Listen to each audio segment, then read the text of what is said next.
الحمد لله نحمده ونستعينه ونستغفره ونعوذ بالله من شرور أنفسنا وسيئات أعمالنا من يهده الله فلا مضل له ومن يضلل فلا هادي له أشهد أن لا إله إلا الله وحده لا شريك له وأشهد أن محمدا عبده ورسوله أما بعد.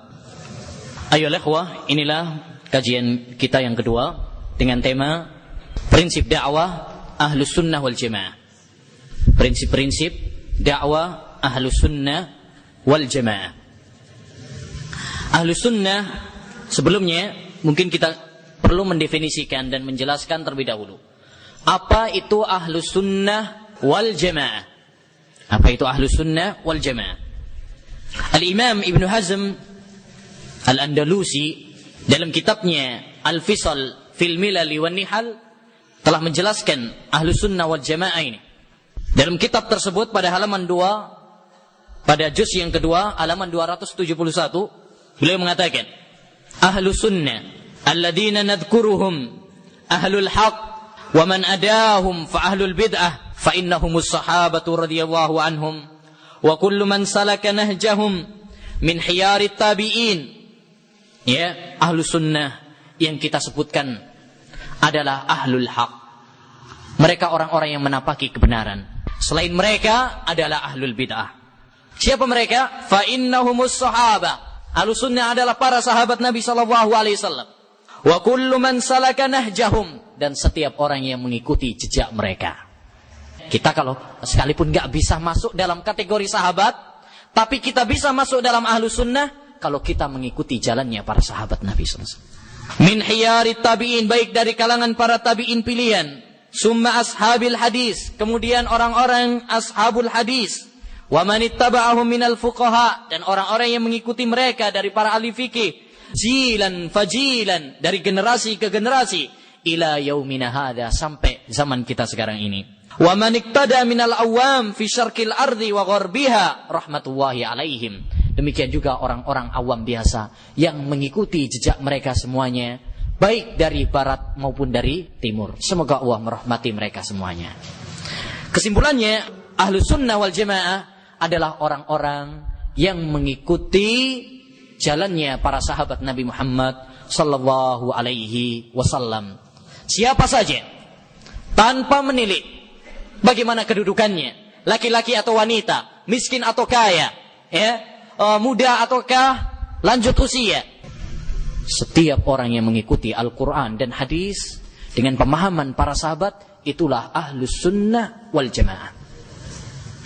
Oleh karenanya Syekhul Islam Taimiyah pernah mengatakan dalam Majmu'ul Fatawa juz 3 halaman 346, beliau mengatakan, "Faman qala bil kitabi was sunnati wal ijma' kana min ahli sunnati wal jamaah." Barang siapa yang mengatakan dengan Al-Quran dan Sunnah dan kesepakatan para sahabat, kesepakatan para ulama, maka dialah Ahlus Sunnah wal Jamaah. Jadi Ahlus Sunnah ini, ayyuhal ikhwah, memiliki, kenapa disebut Ahlus Sunnah? Karena dia memiliki dua sifat yang sangat utama. Yang pertama, sifat yang pertama karena dia berpegang teguh dengan Al-Quran dan Sunnah. Diambil dari kata Ahlus Sunnah. As-Sunnah mencakup Al-Quran dan mencakup hadis Nabi sallallahu alaihi wasallam. Yang kedua, sifat yang kedua adalah Al-Jamaah, yaitu mereka bersatu di atas Al-Quran dan bersatu di atas hadis Nabi sallallahu alaihi wasallam. Allah Subhanahu wa taala berfirman, "Wa'tasimu bihablillahi jami'an wa la tafarraqu." Ya, hendaknya kalian berpegang teguh dengan tali Allah dan tidak berpecah belah. Maka Ahlus Sunnah, orang-orang yang mengikuti Al-Quran dan hadis, hendaknya bagi mereka untuk bersatu, tidak berpecah belah, tidak berselisih, tidak bertengkar, dan harus memahami etika, ya, perselisihan sebagaimana insya Allah nanti akan kita sebutkan. Nah, baik, langsung saja kita masuk kepada prinsip-prinsip dakwah Ahlus Sunnah wal Jamaah. Prinsip yang pertama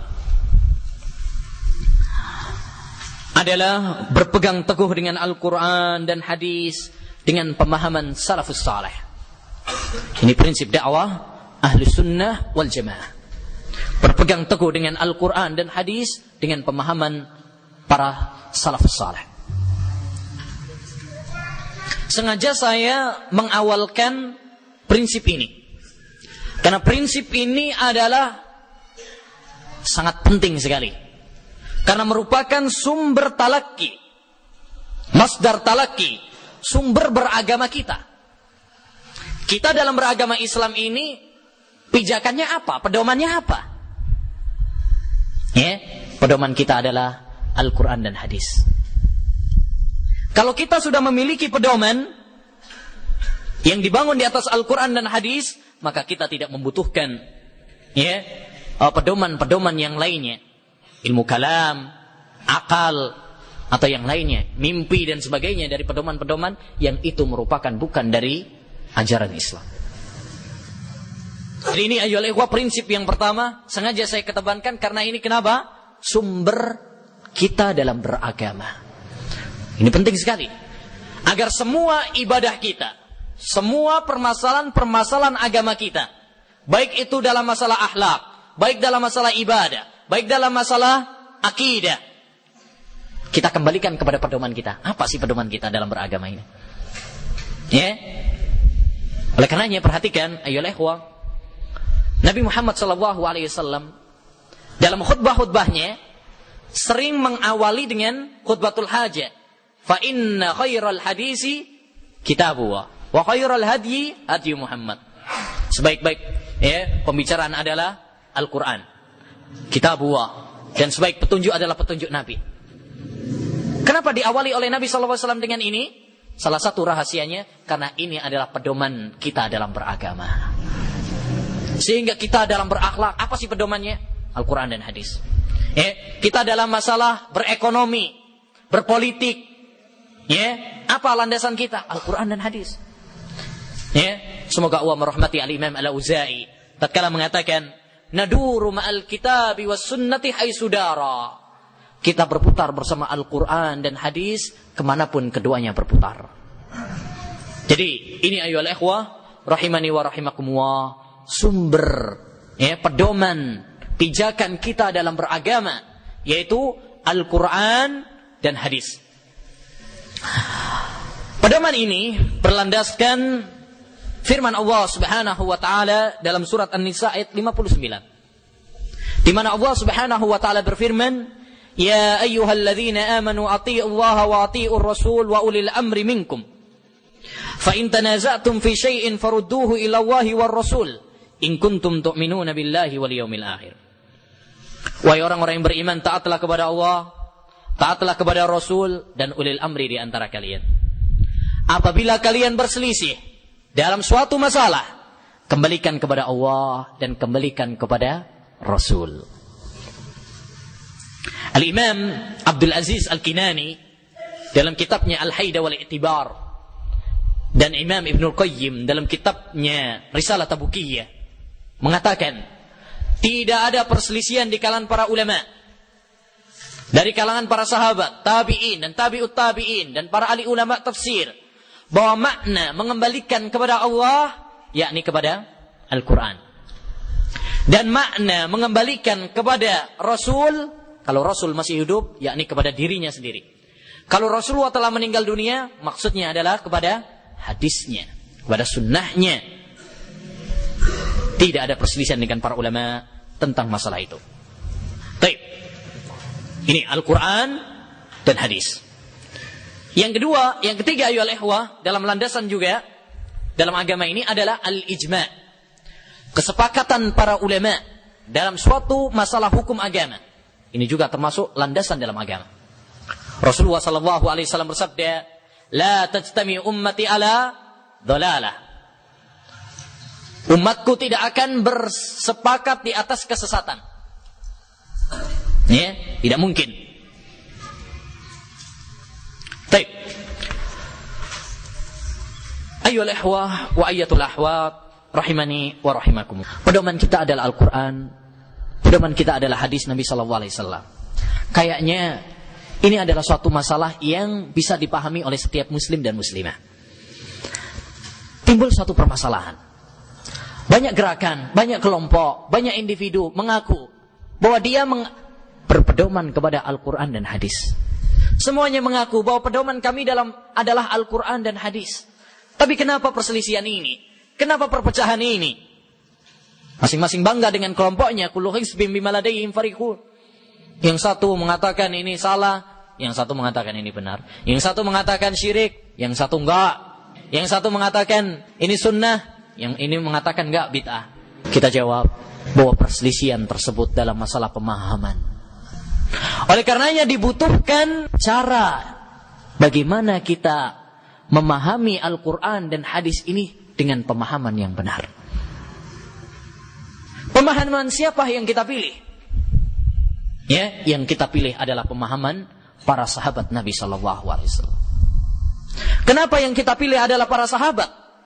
Jawabannya, karena mereka adalah suatu kaum yang dipuji oleh Allah Subhanahu wa taala. Radhiyallahu anhum wa radu'an. Allah Subhanahu wa taala ridha kepada mereka dan mereka pun ridha kepada Allah Subhanahu wa taala. Mereka adalah orang-orang generasi yang terbaik. Khairun nasi qarni, tsummal ladzina yalunahum, tsummal ladzina yalunahum. Sebaik-baik manusia adalah generasiku, kemudian generasi setelahnya dan generasi setelahnya. Ya. Oleh karenanya, perhatikan di dalam sholat kita. Kita membaca ihdinas siratal mustaqim. Ya Allah, berikanlah kepada kami hidayah, jalan yang lurus. Siratal mustaqim, nikmat siratal mustaqim adalah Al-Quran dan hadis. Sebagaimana dikatakan oleh Imam Abul Aliyah. Beliau mengatakan, qad an'ama Allahu alayya bi ni'matain la adri ayyuhuma akbar. An hadani lil Islam walam yaj'alni haruriyya. Allah Subhanahu wa taala telah memberikan kepada saya dua nikmat. Saya tidak tahu mana di antara dua nikmat tersebut yang paling agung bagi saya. Yang pertama, Allah memberikan hidayah kepada saya untuk masuk Islam. Yang kedua, Allah tidak menjadikan saya sebagai seorang yang berpemahaman khawarij. Yang pertama nikmat Islam, yang kedua adalah nikmat Taib. Ihdinas siratal mustaqim, Al-Quran dan hadis. Seperti itu sudah kita singgung. Apakah cukup sampai di sini? Tidak. Lanjutkan ayatnya. Siratal ladzina an'amta alaihim. Jalannya orang-orang yang telah engkau beri nikmat kepada mereka, ya Allah. Siapa orang-orang yang telah diberi nikmat oleh Allah Subhanahu wa taala? Dalam surat An-Nisa Allah menyebutkan, "Wa may yuti'illaha war rasul fa ulaika ma'al ladzina an'ama Allahu alaihim." Barang siapa yang taat kepada Allah dan taat kepada Rasul, maka mereka bersama orang-orang yang diberi nikmat oleh Allah. Minan nabiyyin, bersama para nabi, wasiddiqin, dari kalangan siddiqin, wasyuhada, orang-orang syahid, wassalihin, dan orang-orang saleh. Ya, dari nabi yang paling utama adalah nabi kita Muhammad. Dan orang-orang yang siddiq di antara mereka adalah Abu Bakar As-Siddiq. Wasyuhada, di antara mereka adalah Umar dan Utsman, dan salihin, yaitu para sahabat Nabi sallallahu alaihi wasallam, karena mereka lah orang-orang yang paling soleh. Perhatikan dalam hadis Bukhari dari Anas bin Malik diceritakan bahwa pernah suatu kali Rasulullah sallallahu alaihi wasallam pernah naik gunung Uhud bersama Abu Bakar, bersama Umar, dan bersama Utsman. Kemudian gunung Uhud goyang, bergetar. Lalu Nabi sallallahu alaihi wasallam mengatakan, "Uthbut Uhud, fa innama 'alaikan nabi wasiddiq wa syahidan." Tenanglah wahai gunung Uhud, karena di atasmu ada seorang nabi, yaitu Muhammad sallallahu alaihi wasallam. Wasiddiq, dan orang siddiq, yaitu Abu Bakar As-Siddiq. Wa syahidan, dan dua orang syahid, yaitu Utsman dan Umar. Dalam hadis ini ayyuhal ikhwah memberikan faedah yang sangat besar kepada kita. Yakni dalam menghadapi fitnah-fitnah di akhir zaman, untuk mendapatkan keselamatan dan ketenangan adalah kembali kepada Rasulullah sallallahu alaihi wasallam, kembali kepada sunnah Nabi sallallahu alaihi wasallam dengan pemahaman para sahabat. Itulah yang bisa menenangkan kita di saat fitnah. Kalau gunung Uhud saja tenang dari goyangannya, tenang dari getarannya, tatkala di atasnya Nabi dan para sahabatnya, kenapa fitnah tidak tenang tatkala dikembalikan kepada Nabi dan para sahabatnya? Hanya kita butuh untuk kembali kepada Al-Quran dan hadis dengan pemahaman salafus salih, dengan pemahaman para sahabat Nabi Muhammad SAW. Dan untuk sebagai faedah, saya akan menyebutkan bahwa pemahaman salafus salih ini telah dinasihatkan oleh para ulama-ulama madhab Syafi'iyah. Ya, saya pilihkan madhab Syafi'i karena mayoritas penduduk negeri ini menisbatkan dirinya kepada madhab Syafi'i. Baik, saya akan nukilkan beberapa ucapan para ulama dari madhab Syafi'i yang menganjurkan kepada kita untuk kembali kepada pemahaman salaf. Yang pertama ucapan Al-Imam Abul Mudzaffar As-Sam'ani. Beliau dahulunya madhabnya Hanafi, kemudian pindah kepada madhab Syafi'i. Beliau berkata dalam kitabnya Al-Intisar li Ashabil Hadis, syiaru ahli sunnah, syiarnya ahli sunnah wal jamaah adalah mengikuti salafus salih dan meninggalkan hal-hal yang bid'ah dalam agama. Ya, syiar ahli sunnah wal jamaah adalah mengikuti salafus salih. Dan Al-Khatibul Baghdadi, yang kedua Al-Khatibul Baghdadi, dan beliau termasuk ulama madhab Syafi'i. Beliau mengatakan, termasuk kerusakan yang sangat parah adalah menetapkan suatu ucapan yang menyelisihi madhab salaf dari para imam kaum muslimin. Yang ketiga, Al-Imam Al-Izz bin Abdus Salam rahimahullahu ta'ala, beliau mengatakan mengikuti salaf lebih utama daripada membuat-buat bid'ah. Dan yang menarik sekali adalah ucapan Al-Imam As-Suyuti rahimahullah dalam kitabnya Al-Amru bil Ittiba' wan Nahyu 'anil Ibtida'. Beliau mengatakan, maka hendaknya dirimu wahai saudaraku mengikuti jalan salafus salih dan hindarilah kebid'ahan dan kemungkaran. Jadilah hamba yang saleh dan mintalah kepada Allah Subhanahu wa taala dan menempuh jalan yang mulia ini. Karena barang siapa yang dikaruniai hal itu, maka berarti dia diberi karunia yang sangat agung. Wa ya qaum, wahai kaumku, apakah setelah dalil-dalil Al-Qur'an dan hadis Nabi sallallahu alaihi wasallam di atas kita meragukan tentang manhaj salaf? Ya, kita meragukan tentang kebenaran kembali kepada Al-Quran dan hadis Nabi sallallahu alaihi wasallam dengan pemahaman salafus salih, pemahaman para sahabat Nabi, Islam yang murni. Kita ingin kembali kepada Islam yang murni sebelum mendapatkan noda-noda kotoran-kotoran yang dimasukkan kepada Islam. Perhatikan hadis Nabi sallallahu alaihi wasallam tatkala ditanya tentang perpecahan umat, siapakah yang selamat? Beliau mengatakan, ma ana alaihil yauma wa ashabi. Orang yang berpegang teguh dengan apa yang saya ikuti sekarang ini dan para sahabatku. Kenapa Nabi Muhammad mengatakan pada hari ini? Karena yang setelah hari itu banyak penambahan-penambahan, banyak kotoran-kotoran yang ditambahkan, dilengketkan kepada Islam, padahal tidak. Ya, baik, ini prinsip yang pertama, yaitu berpegang teguh dengan Al-Quran dan hadis dengan pemahaman as-salafu as-salih. Kalau kita berpegang kepada pedoman ini Al-Quran dan hadis dengan pemahaman salaf, maka kita tidak membutuhkan pedoman-pedoman yang lain, seperti pedoman kepada akal. Akal bukanlah alat untuk menetapkan hukum syar'i, karena akal itu ada batasnya. Allah Subhanahu wa taala mengatakan, wa ma utitu minal ilmi illa qalila. Tidaklah kalian diberi ilmu kecuali sedikit. Dan Al-Imam Syafi'i rahimahullahu ta'ala mengatakan, inna lil aqli haddan yantahi ilai, kama anna lil basari haddan yantahi ilai. Sesungguhnya akal itu memiliki batas, sebagaimana mata pun memiliki batas. Oleh karenanya pembeda antara ahlus sunnah wal jamaah dengan kelompok-kelompok sempalan lainnya adalah dalam masalah akal. Ahlus sunnah menjadikan pedoman mereka Al-Quran dan hadis, akal mengikuti. Adapun kelompok-kelompok yang lainnya, mereka menjadikan akal terlebih dahulu, Al-Quran dan hadis ngikut kepada akal.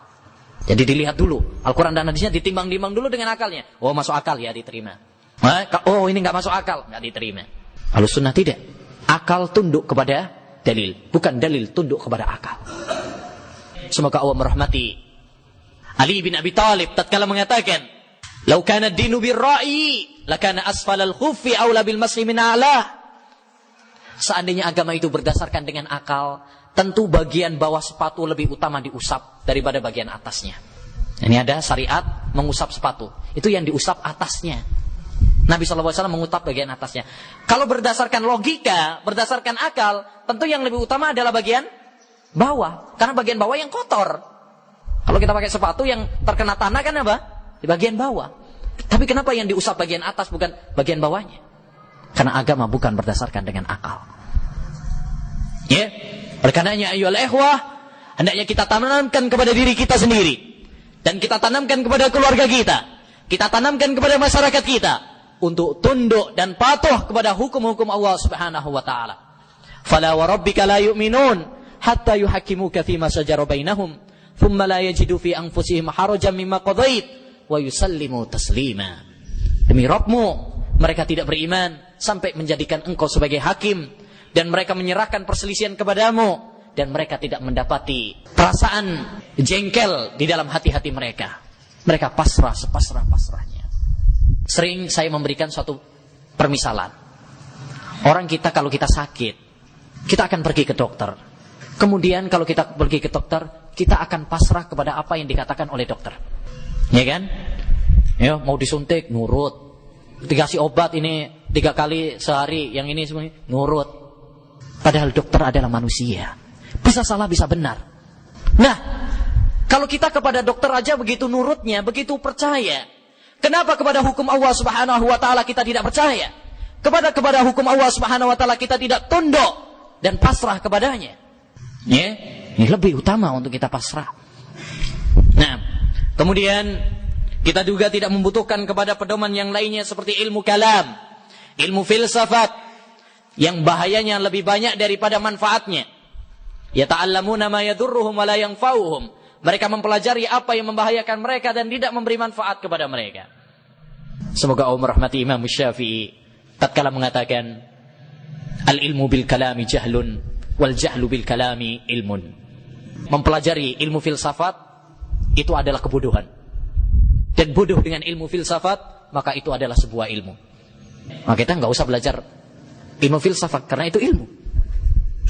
Ya, dan Imam Syafi'i rahimahullahu taala mengatakan, hukmi fi ahlil kalam an yudrabu bil jaridi wan ni'al. Hukumanku bagi orang-orang yang ahlul kalam, orang filsafat. Sekarang banyak orang yang mendewakan akalnya dengan filsafat, yang mengotak-ngatik Al-Quran dan hadis untuk kepentingan hawa nafsunya, untuk kepentingan pendapatnya.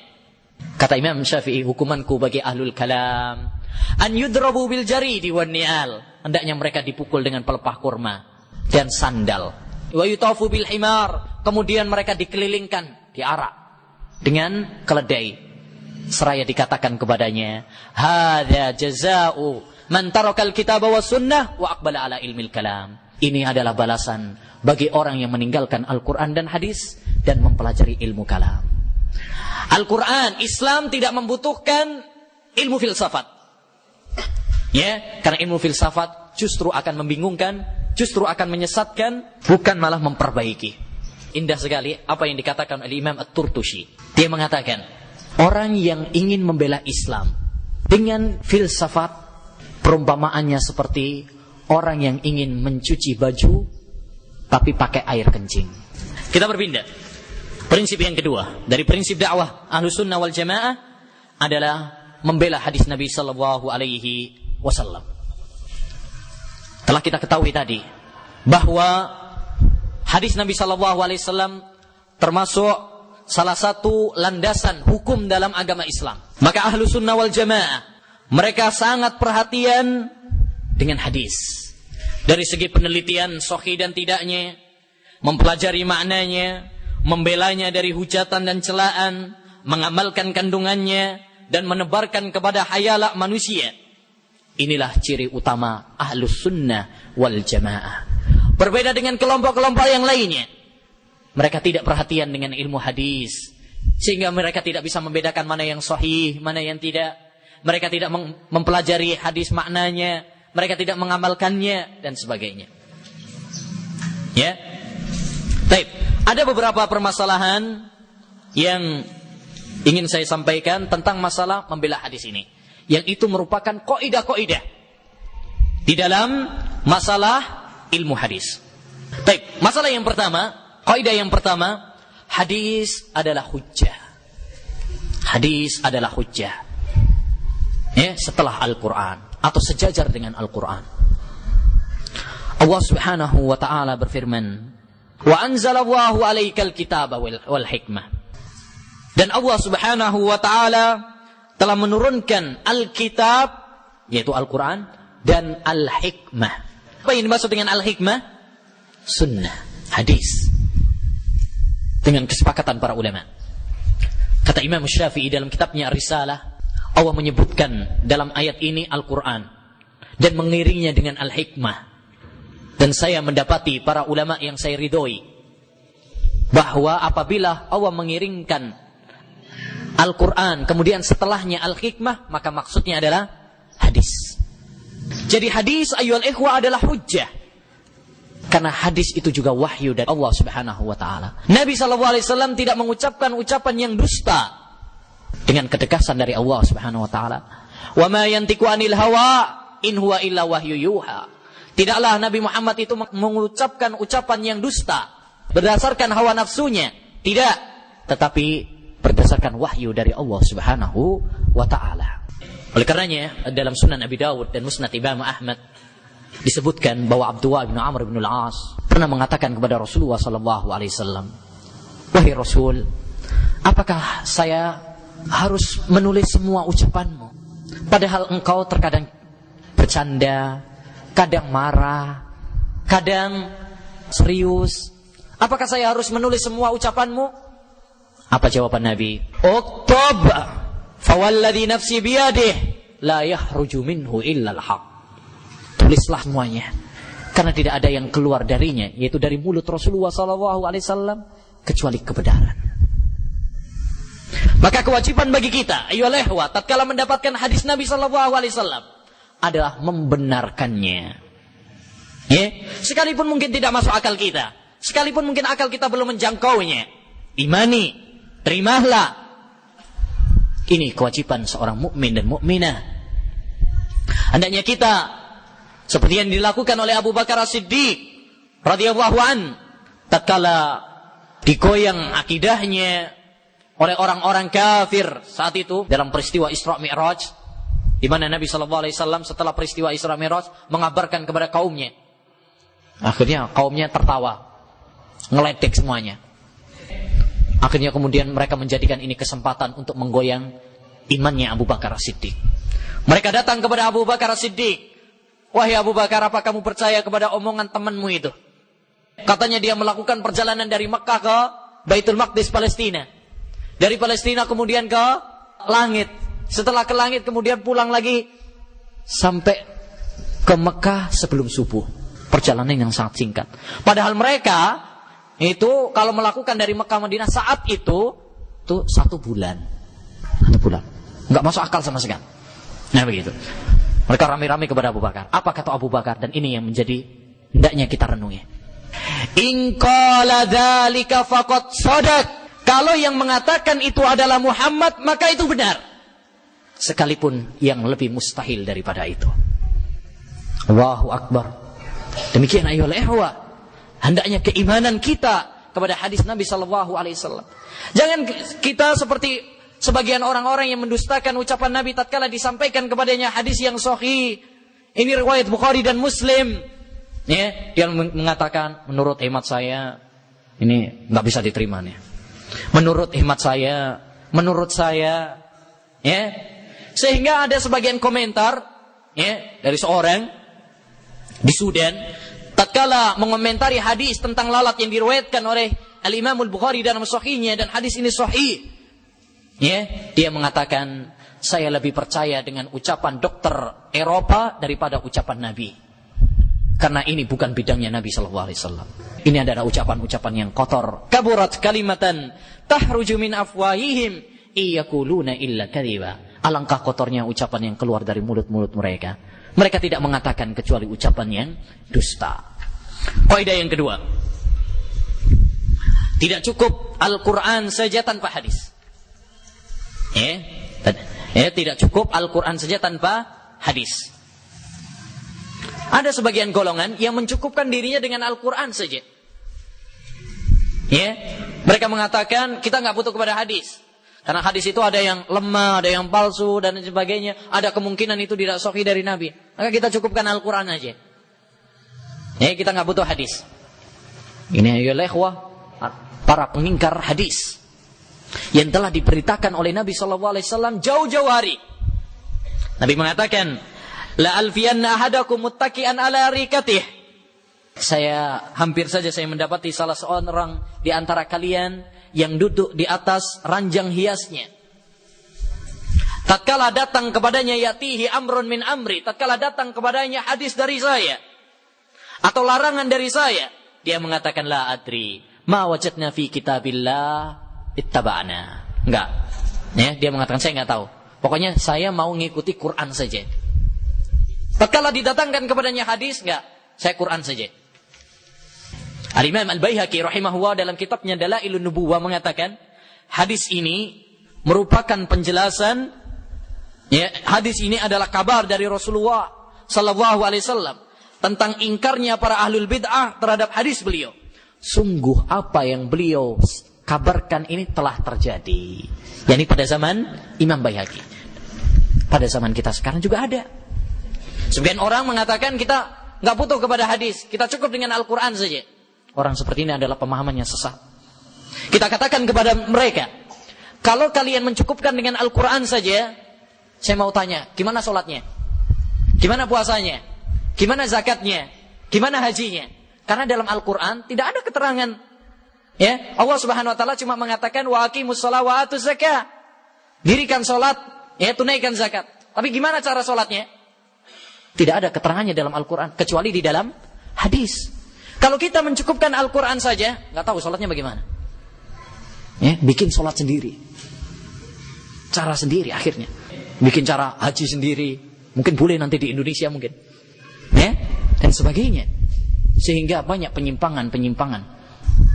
Dan yang menarik sekali, apa yang diceritakan oleh Ustadzuna Abdul Hakim Abdad hafidhahullah ta'ala dalam kitabnya Risalah Bid'ah. Dia pernah berdiskusi dengan seorang ingkar sunnah, ya. Lalu orang tersebut mengatakan, pemahaman kami ini ada dalilnya. Apa dalilnya? Kata dia adalah hadis dari Aisyah radhiyallahu anha. Ketika ditanya tentang akhlaknya Rasulullah, beliau mengatakan, kana khuluquhul Qur'an. Akhlaknya adalah Al-Quran. Baik. Ya akhi, kamu berdalil dengan apa? Hadis. Berdalil dengan hadis. Bagaimana kamu menguatkan pendapatmu dengan apa yang kamu ingkari? Ini adalah satu hal yang lucu. Nah, kaidah yang ketiga, hadis ahad, hadis itu hujjah, baik ahad ataupun mutawatir. Dalam ilmu mustalahul hadis, para ulama membedakan. Ada hadis mutawatir yang diriwayatkan dari jalur yang banyak, yang mustahil kalau mereka itu bersepakat di atas kedustaan, kebohongan, dan ada hadis ahad. Ya, hadis ahad yang tidak sampai kepada derajat mutawatir. Ya, dan ahad pun terbagi menjadi 3. Ada gharib, aziz, ya, dan masyhur. Yang ini pelajarannya dalam ilmu mustalah hadis. Hanya saja yang perlu kita tegaskan di sini bahwa para ulama kita tatkala membagi hadis menjadi ahad dan mutawatir, bukan berarti mereka itu yang ahad diingkari, yang mutawatir diterima. Tidak ada para ulama yang bermaksud demikian. Oleh karenanya, para ulama menukil kesepakatan, ya, bahwa hadis ahad apabila sahih maka itu pun hujjah. Ya, sebagaimana dinukil oleh Imam Syafi'i, dinukil oleh Imam Ibn Abdul Bar, dinukil oleh Imam Abdul Mudzaffar As-Sam'ani dan ulama-ulama yang lainnya. Bahwa para ulama sepakat bahwa hadis ahad, ya, kalau itu sahih maka hujjah. Ya, baik dalam akidah ataupun dalam fikih. Perbedaan seperti ini adalah dari orang-orang Mu'tazilah, orang-orang Jahmiyah yang mereka berusaha untuk menolak hadis Nabi sallallahu alaihi wasallam. Sehingga banyak permasalahan-permasalahan akidah ditolak dengan alasan hadisnya ahad. Hadis tentang turunnya Nabi Isa, oh hadisnya ahad katanya. Hadis tentang munculnya Dajjal dikatakan ahad. Bahkan hadis tentang adanya azab kubur dikatakan ahad. Padahal para ulama mengatakan mutawatir. Sampai Al-Imam Al-Qustalani mengatakan, kalau hadis-hadis tentang azab kubur tidak mutawatir, maka tidak ada hadis mutawatir di dunia ini. Ya, baik. Taib, yang ketiga, yang kaidah yang selanjutnya, tidak mungkin Al-Quran bertentangan dengan hadis. Tidak mungkin Al-Quran bertentangan dengan hadis. Kenapa tidak mungkin? Karena dua-duanya adalah wahyu. Dan wahyu dari Allah SWT tidak mungkin bertentangan. Afala yatadabbaruna Al-Quran walau kana min indi ghairillah lawajadu fihi ikhtilafan katsira. Kenapa mereka tidak memperhatikan Al-Quran? Kalau sekiranya Al-Quran itu bukan dari sisi Allah, tentulah mereka akan mendapatkan pertentangan yang banyak sekali. Jadi kalau itu dari wahyu dari Allah Subhanahu wa taala, maka tidak akan ada pertentangan. Al-Quran wahyu, hadis juga merupakan wahyu, maka tidak mungkin ada pertentangan. Oleh karenanya Imam Syafi'i pernah mengatakan, "Wala takunu sunnatun abada tukhaliful Quran." Tidak mungkin sunnah itu bertentangan dengan Al-Quran selama-lamanya. Dan Imam Ibnu Khuzaimah pernah mengatakan, seperti dinukil oleh Al-Khatibul Baghdadi dalam Al-Kifayah fi Ilmi Riwayah, beliau mengatakan, siapa yang mengatakan ada pertentangan di antara hadis, silakan datang kepada saya yang akan menerangkannya. Gak mungkin. Kalau ada di antara hadis atau di antara Al-Quran yang sekiranya bertentangan, maka jangan salahkan Al-Qurannya, salahkan akal kita, salahkan ilmu kita. Mungkin kita belum mempelajarinya, belum merenunginya. Makanya dalam ayat tadi Allah mengatakan, afala yatadabbaruna Al-Quran. Kenapa mereka tidak merenungi Al-Quran? Artinya apa? Kalau kita merenungi Al-Quran, kalau kita merenungi hadis secara seksama, tidak akan ada perselisihan. Ya, ini. Selanjutnya, prinsip yang ketiga. Prinsip dakwah Ahlussunnah wal Jamaah yang ketiga adalah mengagungkan tauhid dan memberantas syirik. Tauhid, ayyuhal ikhwah, merupakan perkara yang sangat penting sekali. Karena tauhidlah Allah Subhanahu wa taala menciptakan kita semuanya. Karena tauhidlah Allah Subhanahu wa taala mengutus para nabinya. Karena tauhidlah Allah Subhanahu wa taala menurunkan kitab-kitabnya. Ya. Oleh karenanya, yang hendaknya dipelajari oleh setiap muslim dan muslimah pertama kali adalah masalah tauhid. Allah Subhanahu wa taala berfirman dalam surat Muhammad ayat 19. Allah berfirman, "Fa'lam annahu la ilaha illallah wastaghfir li dzambik." Ilmuilah, perintah untuk berilmu, mempelajari ilmu.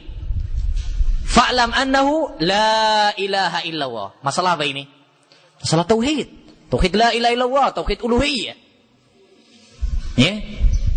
Perintah menuntut ilmu, dan seakan-akan Allah mengatakan, ilmu yang pertama kali harus kamu pelajari adalah tentang tauhid la ilaha illallah.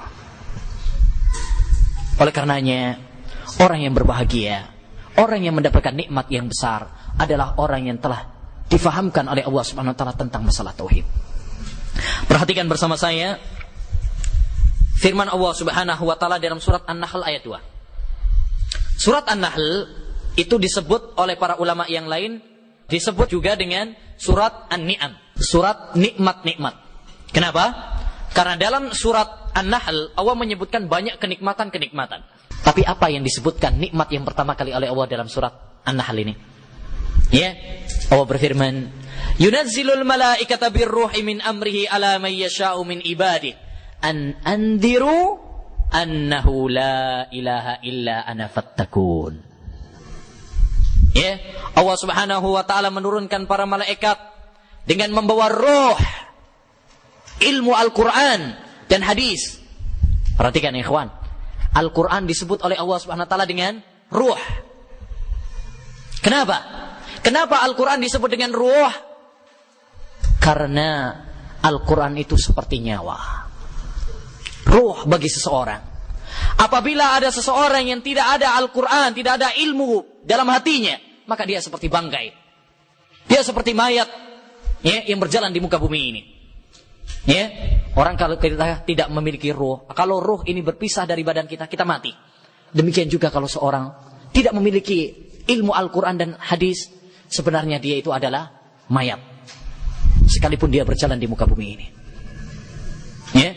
Nah, kemudian perhatikan, andiru la ilaha annahu la ilaha illa ana fa'budun. Malaikat tersebut untuk menyampaikan tentang tauhid la ilaha illallah.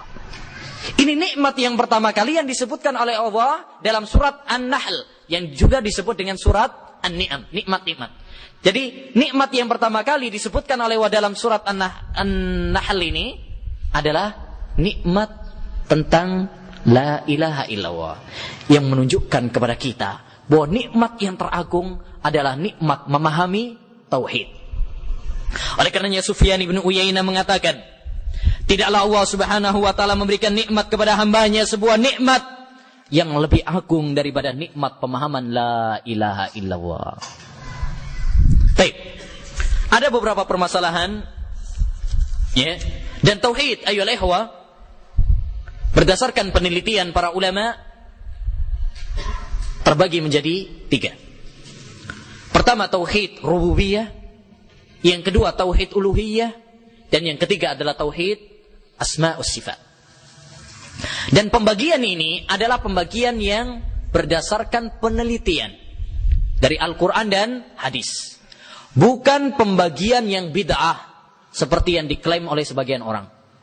Sebagian orang mengatakan, itu dari mana pembagian al-tauhid menjadi 3 itu? Itu pembagian bid'ah itu. Kita katakan tidak.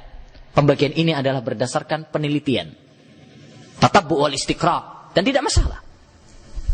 Ya, tidak masalah. Bukankah para ulama juga membagi ilmu-ilmu dalam bahasa Arab, misalkan kalimat terbagi menjadi 3. Ada ilmu, ada isim, ada fi'il, ada huruf. Apa dalilnya? Dalilnya adalah penelitian. Demikian juga pembagian para ulama tauhid menjadi rububiyah, uluhiyah, asma' sifat bukan pembagian bid'ah. Karena itu berdasarkan dalil, berdasarkan penelitian Al-Qur'an dan hadis Nabi sallallahu alaihi wasallam. Ya, lebih parah lagi, ada yang mengatakan bahwa pembagian tauhid menjadi 3 ini sama seperti agama Trinitas. Wah, mustahil. Saya sarankan kepada antum untuk membaca kitab Syekh Abdul Razzaq Al-Badr yang berjudul Al-Qaulus Sadid fi Raddi ala man ankara taqsimat tauhid. Ya, bantahan memuaskan bagi orang yang mengingkari pembagian tauhid. Dalam kitab tersebut beliau menjelaskan beberapa ayat dan hadis yang menjelaskan tentang sahnya pembagian ini. Dan banyak para ulama yang membagi ini sebelum abad ke-7. Beliau menyebutkan ulama-ulama sebelum abad ke-7. Ya. Kenapa kok sebelum abad ke-7? Karena abad ke-7 abadnya Ibnu Taimiyah. Sebagian orang mengatakan pembagian ini buatannya Ibnu Taimiyah. Makanya beliau menukil ucapan-ucapan sebelum abad ke-7 untuk membuktikan kedustaan tuduhan tersebut. Apalagi ayyuhal ikhwah, kalau kita mau cermati pembagian tauhid menjadi 3 ini termaktub, terkumpul di dalam ayat-ayat Al-Quran. Bahkan, ya, perhatikan bersama saya. Bahkan pembagian tauhid menjadi 3 ini terkumpul dalam awal surat Al-Quran dan akhir surat Al-Quran. Awal surat Al-Quran yaitu surat Al-Fatihah, terkumpul di dalamnya tauhid 3. Alhamdulillahi Rabbil Alamin, ini adalah tauhid rububiyah. Ar-Rahmanir Rahim, ini adalah tauhid asma' was sifat. Maliki yaumiddin, juga asma' was sifat. Iyyaka na'budu wa iyyaka nasta'in, ini adalah tauhid uluhiyah. Baik, akhir surat An-Nas. Qul a'udzu birabbin nas, tauhid rububiyah. Malikin nas, asma' was sifat, karena Malik termasuk nama Allah Subhanahu wa taala. Ilahin nas, ilah, tauhid uluhiyah. Jadi perhatikan bagaimana tauhid, pembagian tauhid ini diambil dari awal surat Al-Quran dan di akhir surat Al-Quran, membuktikan kepada kita bahwa semua isi Al-Quran adalah tauhid. Ya, maka bagaimana kita meremehkan masalah tauhid? Bagaimana kita meremehkan masalah syirik? Baik. Tauhid rububiyah adalah tauhid seorang mengimani bahwa Allah lah yang menciptakan, Allah lah yang memberikan rizki, Allah lah yang mematikan, dan sebagainya. Dan tauhid ini diakui oleh semua orang, baik muslim maupun kafir. Wala in sa'altahum man khalaqas samawati wal ardh la yaqulunna Allah. Seandainya engkau bertanya kepada mereka siapa yang menciptakan langit dan bumi, mereka akan mengatakan Allah. Ya. Oleh karenanya tidak ada yang mengingkarinya kecuali orang-orang yang sombong. Hatta Fir'aun sendiri yang mengatakan ana rabbukumul a'la. Saya adalah Rabb kalian yang tinggi. Ya, sebenarnya dia mengakui tentang bahwa Allah Subhanahu wa taala adalah pencipta. Karena kesombongannya dia mengatakan seperti itu. Sebagaimana kata Allah, wajahadu biha wastaiqanatha anfusuhum dzulmau wa uluwa. Mereka mengingkarinya padahal hatinya mengakui.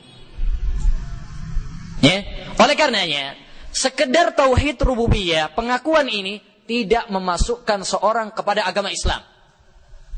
Belum. Karena tauhid rububiyah belum menjadi batas pemisah antara muslim dan kafir. Yang kedua, tauhid uluhiyah. Tauhid uluhiyah. Tauhid uluhiyah ini adalah tauhid yang penting sekali, yaitu memurnikan ibadah hanya kepada Allah Subhanahu wa taala. Ya. Sembelihannya hanya untuk Allah, doanya hanya untuk Allah dan sebagainya. Dan inilah ayyuhal ikhwah batas pemisah antara muslim dan kafir. Inilah yang menjadi pertempuran antara para nabi dan kaumnya. Inilah yang menjadi pertempuran antara ahli tauhid dengan ahli syirik, yaitu tauhid uluhiyah. Ya, tauhid uluhiyah. Allah Subhanahu wa taala mengatakan, "Wa laqad ba'asna fi kulli ummatin rasula an i'budullaha wajtanibut taghut." Dan kami telah mengutus pada setiap umat seorang rasul untuk mengatakan ubudullah, sembahlah hanya kepada Allah saja, wajtanibut taghut, dan jauhilah dari taghut. Oleh karenanya ayyuhal ikhwah, tauhid uluhiyah ini, kalau kita memahami tauhid uluhiyah, berarti kita harus memahami tentang kebalikannya, yaitu syirik. Ada dua permasalahan tentang masalah tauhid uluhiyah ini yang perlu kita singgung. Yang pertama adalah masalah fitnah kuburan. Ya. Al-Imam Ibnu Katsir dalam kitabnya Al-Bidayah wan Nihayah mengatakan, fitnah yang terbesar yang menyebabkan orang terjerumus di dalam kesyirikan adalah fitnah kuburan. Ya, dan itu dapat kita lihat dengan mata kepala kita. Betapa banyak orang ghulu, berlebihan terhadap kuburannya, ngusap-ngusap, zikir di sana, berdoa di sana. Semua ritual ibadah dilakukan di kuburan. Bahkan tatkala salah satu kuburan tersebut digesek dikit aja, maka mereka berani mengorbankan nyawanya, mengorbankan hartanya dan jiwanya karena sebab hulu kepada kuburan. Nah, yang kedua, masalah tabarruk yang ini saya singgung, yaitu ngalap berkah. Ngalap berkah ada dua macam. Ada ngalap berkah yang disyariatkan, yaitu dengan hal-hal yang disyariatkan, dengan cara yang disyariatkan, seperti Al-Quran, Zam-Zam, dan sebagainya. Yang kedua adalah tabarruk ngalap berkah yang tidak disyariatkan, yang terlarang. Dan ini yang banyak dilakukan. Ngalap berkah di kuburan, musab-musab di sana. Ya. Saya akan nukilkan ucapan salah seorang ulama madhab Syafi'i yang mengingkari secara tegas ritual-ritual ngalap berkah di kuburan. Perhatikan ucapan Al-Ghazali dalam kitabnya Ihya Ulumuddin. Beliau mengatakan, "Fa innal massa wat takbila lil masyahid adatul yahudi wan nasara." Sesungguhnya ngusap-ngusap dan mencium kuburan merupakan adat istiadat orang Yahudi dan Nasrani. Dan Al-Imam An-Nawawi, salah seorang ulama madhab Syafi'i, mengatakan, "Wa man khatara bi bali anna al-masha bil yadi wa nahwihi ablaghu fil barakah fa huwa min ja'alatihi wa ghaflatihi li'anna al-barakata innama hiya fi ma wafaqa asy-syar' fa kaifa yanbaghi al-fadla fi mukhalafati as-shawab." Barang siapa yang terbesit dalam hatinya bahwa mengusap-ngusap dengan tangan dan semisalnya lebih mendatangkan barakah, maka hal itu menunjukkan kejahilannya dan kelalaiannya, karena barokah itu hanyalah didapatkan kalau sesuai dengan syariat. Bagaimana dia mencari keutamaan? Dengan menyelisihi syariat. Ya, sekarang dikit-dikit ngalap berkah. Bahkan diceritakan oleh penulis Dzikir ala Tasawuf, sampai ada yang ngalap berkah dengan seorang wali yang telanjang. Ibu-ibu ya, antri ya, menunggu jatuhnya putung rokok dari seorang wali yang telanjang. Ya, rebutan. Setelah didapatkan langsung disuruh anaknya yang masih ingusan untuk ya, merokok tersebut dengan harapan untuk mendapatkan barokah dari sang wali. Ya, wahul musta'an. Baik. Yang ketiga adalah tauhid asma wa sifat. Tauhidul asma wa sifat yaitu menetapkan nama dan sifat Allah Subhanahu wa taala ya, atau Rasulullah sallallahu alaihi wasallam dalam hadisnya yang sahih tanpa membagaimanakan, tanpa merubah makna, dan tanpa menyerupakan Allah Subhanahu wa taala dengan makhluk. Allah Subhanahu wa taala berfirman, "Laisa kamitslihi syai' wa huwas samiul basir." Tidaklah Allah Subhanahu wa taala, tidak ada sesuatu pun yang serupa dengan Allah, dan Dia Maha mendengar lagi Maha mengetahui. Oleh karenanya kewajiban bagi kita tatkala mendapati ayat-ayat dan hadis-hadis Rasulullah sallallahu alaihi wasallam berupa nama dan sifatnya, maka kita wajib membenarkannya, mengimaninya, tanpa membagaimanakannya, tanpa menyamakannya dengan makhluk. Tatkala kita mendapati misalkan Tabarakalladzi biyadihil mulk, Allah SWT menegaskan Dia punya tangan. Kita katakan Allah punya tangan. Tapi bagaimana tangannya Allah? Ya, kita tidak tahu. Karena Allah tidak menerangkannya kepada kita. Dan tidak boleh terlintas dalam benak kita, oh, kalau Allah SWT punya tangan berarti tangannya mungkin kayak makhluk itu ya. Ya, tidak boleh. Kita tetapkan Allah punya tangan, tapi tidak boleh kita bayangkan, tidak boleh kita samakan dengan tangannya makhluk. Demikian juga tatkala kita mendapati hadis bahwa Allah Subhanahu wa taala turun misalnya ke langit dunia, kita tetapkan Allah Subhanahu wa taala turun. Tapi bagaimana turunnya? Wallahu a'lam, kita tidak tahu. Kita serahkan kepada Allah Subhanahu wa taala. Jangan seperti sebagian orang yang lemah imannya. Ya. Mereka tatkala mendapatkan hadis ini kemudian mengatakan, wah ini enggak masuk akal. Masa Allah Subhanahu wa taala turun? Kalau Allah Subhanahu wa taala turun, ya berarti nanti bergerak. Kalau Allah Subhanahu wa taala bergerak, ya bumi ini kan bulat. Ya, malam di suatu negara, mungkin siang di negara yang lain, berputar terus. Berarti Allah kerjaannya turun naik turun. Seperti ini hilangkan. Semua ini adalah mainan akal-akalan. Ya, bersihkan Allah Subhanahu wa taala dari pemikiran-pemikiran seperti itu. Itu kan karena kita membayangkan Allah Subhanahu wa taala dengan bayangan makhluk. Ya, hilangkan pemikiran-pemikiran seperti itu. Ya, hendaknya bagi kita iman. Cukup bagi kita iman, pasrah, adapun bagaimananya serahkan kepada Allah Subhanahu wa taala. Kita tidak dituntut oleh Allah Subhanahu wa taala untuk menerangkan bagaimananya. Kita cuma dituntut untuk mengimaninya. Jam berapa ini?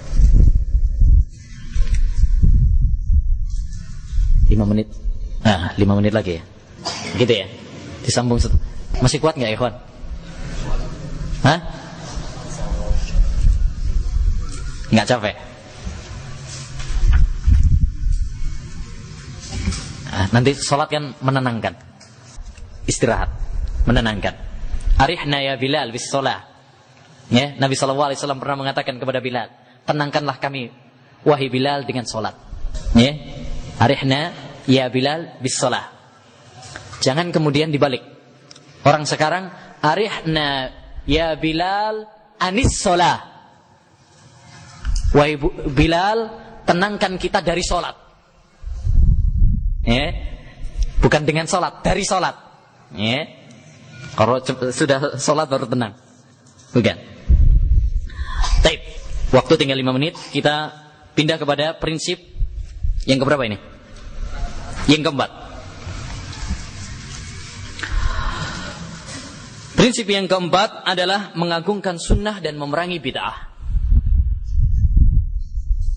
prinsip dakwah Ahlussunnah wal Jamaah adalah mengagungkan sunnah Nabi sallallahu alaihi wasallam dan memerangi lawannya, yaitu bid'ah. Sunnah memiliki 3 makna. Yang pertama, sunnah bermakna dalam ilmu usul fikih atau dalam ilmu fikih. Kalau dilakukan dapat pahala, kalau ditinggalkan enggak berdosa. Yang kedua, sunnah yang bermakna lawan dari kata bid'ah, dan ini yang akan menjadi pembahasan kita. Yang ketiga, sunnah bermakna hadis. Ini kalau diiringkan dengan Al-Quran. Al-Quran sunnah, maksudnya hadis. Tapi sunnah bid'ah, nah ini lain lagi. Tapi kalau dalam usul fikih beda lagi. Makanya kita perlu memahami istilah ini dulu. Hendaknya bagi kita ayolah ikhwah berpegang teguh dengan sunnah Nabi, karena ini termasuk prinsip dalam dakwah. Rasulullah sallallahu alaihi wasallam dalam wasiatnya, wasiat perpisahannya, beliau mengatakan fa'alaikum bisunnati wa sunnatil khulafa'ir rasyidin. Hendaknya bagi kalian untuk berpegang teguh dengan sunnahku dan sunnahnya para sahabatku. Dan berpegang teguh dengan sunnah Nabi sallallahu alaihi wasallam lebih ditekankan lagi pada zaman fitnah, pada zaman perpecahan, pada zaman perselisihan, seperti pada zaman kita sekarang ini. Dan berpegang teguh dengan sunnah Nabi sallallahu alaihi wasallam memiliki banyak faedah. Yang pertama, seperti disebutkan oleh Syekh Ibnu Utsaimin dalam kitabnya Tamassuk bis Sunnah. Beliau menyebutkan faedah-faedah berpegang teguh dengan sunnah. Yang pertama, menjadikan Nabi Muhammad sallallahu alaihi wasallam sebagai panutan, sehingga kita semakin cinta kepada Nabi. Kalau kita semakin berpegang teguh dengan sunnah Nabi, maka kita akan lebih cinta kepada Nabi sallallahu alaihi wasallam. Dan ini ayolah ikhwah penting. Hendaknya kita menjadikan Nabi kita sebagai idola, menjadikan uswah hasanah, suri tauladan yang baik. Banyak masyarakat kita sekarang ini salah dalam cari idola. Idolanya siapa? Oh, bintang film, artis, pemain bola. Lagi Piala Dunia lagi ya. Udah selesai belum? Belum. Nah, nggak tahu, saya nggak ngikut nih. Banyak orang yang salah dalam mencari idola. Banyak yang lebih kenal dengan para artis, para pemain bola daripada Nabi dan para sahabatnya. Ketika ditanya siapa sahabat ini, nggak kenal. Siapa ulama ini, nggak kenal. Tapi siapa pemain bola ini, hafal langsung. Ini keliru. Yang kedua, faedahnya kita membenci bid'ah. Karena orang yang semakin kuat berpegang teguh dengan sunnah, maka dia akan membenci kepada bid'ah. Karena sunnah dan bid'ah tidak mungkin bersatu. Tidak mungkin bersatu. Yang ketiga, faedahnya hujahnya akan kuat. Orang yang berpegang teguh dengan sunnah, hujahnya kuat, argumennya kuat. Berbeda sama orang misalkan yang berdalil dengan ucapan orang. Mana dalil kamu melakukan ritual ini misalkan? Oh, ini kata Pak Ustadz ini misalkan. Emang ustadzmu apa jaminannya itu benar? Lemah kan? Tapi kalau apa dalilmu? Dalil saya nih Al-Quran. Dalil saya ini hadis Nabi SAW. Kuat. Orang yang berpegang teguh dengan sunnah Nabi SAW, maka dia akan meniru akhlak kepribadian Nabi SAW. Yang kelima, orang yang berpegang teguh dengan sunnah Nabi SAW, maka dia akan bisa bersikap tengah-tengah. Bersikap tengah-tengah. Tidak berlebihan dan tidak meremehkan. Kemudian setelah kita berpegang teguh dengan sunnah, maka salah satu prinsip lawannya yaitu memerangi bid'ah. Oleh karenanya dalam wasiat Nabi SAW dalam perpisahan tadi, setelah beliau mewasiatkan kepada kita untuk berpegang teguh dengan sunnah, beliau mewasiatkan kepada kita, wa iyyakum muhdatsatil umur. Hati-hatilah kalian dari bid'ah. Bid'ah adalah suatu yang baru dalam agama, yang tidak pernah ada dalam Al-Quran, hadis, dan para sahabat Nabi SAW. Dan perlu kita ketahui bahwa asal dalam ibadah adalah haram sampai ada dalil yang mencontohkannya. Berbeda dengan masalah-masalah dunia. Maka pada asalnya halal, boleh, sampai ada dalil yang melarangnya. Ini kaidah yang sangat penting sekali. Asal dalam masalah ibadah, haram, sampai ada dalil yang mencontohkannya. Adapun dalam masalah dunia, hukum asalnya adalah halal, sampai ada dalil yang mengharamkannya.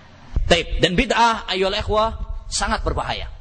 Oleh karenanya Rasulullah SAW dalam muhadharahnya, dalam pengajiannya, selalu mewanti-wanti, selalu memperingatkan kita dari bahaya bid'ah. Kenapa?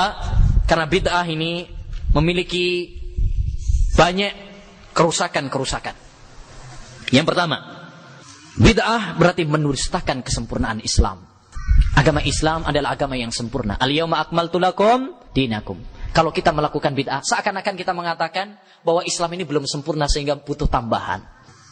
Yang kedua, menuduh Nabi Muhammad SAW dengan dua sifat yang sama-sama pahitnya, yaitu khianat atau bodoh. Kita katakan kepada orang yang melakukan suatu kebid'ahan, apakah Nabi mengajarkannya, pernah melakukannya, ataukah tidak? Kalau dia menjawab Nabi tidak pernah mengajarkannya, berarti menuduh Nabi SAW khianat. Apakah Nabi mengetahuinya ataukah tidak? Kalau dia menjawab Nabi mengetahuinya tapi tidak menyampaikannya, berarti menuduh Nabi Muhammad khianat. Kalau dia mengatakan Nabi nggak tahu tentang acara ini, tentang ritual ini, berarti menuduh Nabi Muhammad SAW bahwasanya dia bodoh. Sama-sama pahit. Ya. Yang ketiga, orang yang berbuat bid'ah berarti menjadikan tandingan bagi Allah Subhanahu wa taala. Allah Subhanahu wa taala membuat syariat, dia bikin syariat tandingan. Am lahum syuraka syara'u lahum minad din ma lam ya'dam bihillah. Apakah mereka membuat sekutu-sekutu tandingan bagi Allah Subhanahu wa taala? Yang keempat, ya, bahaya bid'ah adalah menyebabkan perpecahan dan pertikaian di antara umat. Jadi yang menyebabkan perpecahan dan pertikaian itu adalah bid'ah-bid'ah yang ada. Jangan dibalik. Bagian orang terbalik. Nah, ini pengajian yang tauhid, pengajian yang sunnah, ini yang dianggap memecah belah umat. Terbalik. Justru yang memecah belah umat itu adalah kebid'ahan dalam agama. Ya.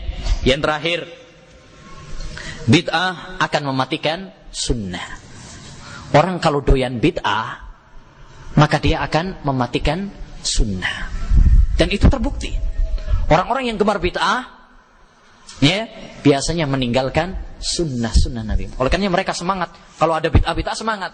Buruan untuk melakukan sunnah, paling malas. Baik. Sampai sini dulu, ayyuhal ikhwah. Kita sampai pada poin yang keempat. Kita insya Allah akan lanjutkan setelah sholat sedikit.